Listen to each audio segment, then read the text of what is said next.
update on the energy futures outlook for the week of August the 25th. This is the October contract for for WTI crude, which did hold on to important Fibonacci support last week around the 92.60.55 area. We saw quite a decent bounce, held 3 days in a row, so looking hopeful, looking promising. Looks like we could build a recovery off that important support level. We're going to have to get through 93.44.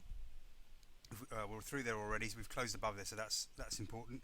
We're now going to have to get through 93.77 and find a couple of daily closes above there. That would be useful.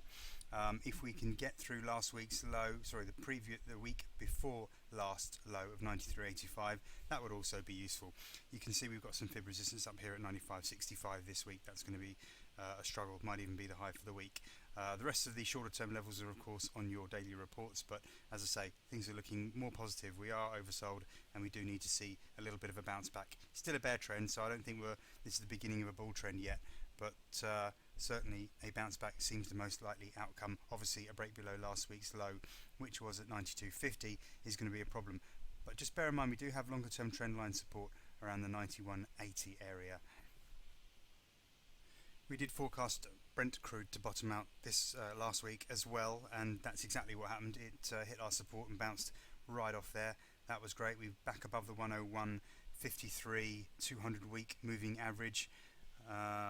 We did halt at our first fib resistance. You can see it here on the chart, 102.86. That's held perfectly. If we can get through there, then you've got the targets on the sheets, but longer term targets are up around the 104 area for this week.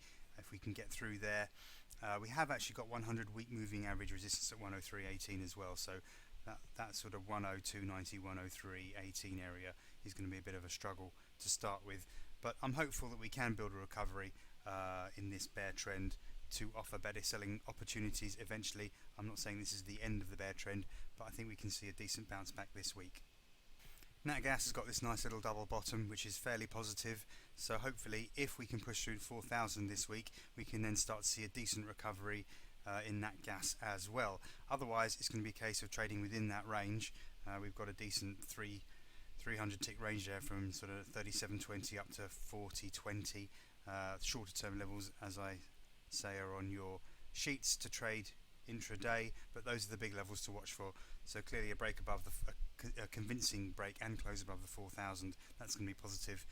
We're going to have to hold this low 37.00 area, 37.20 area on the downside, and if we do, we'll stay within that range. So just trade the range, wait for the breakout.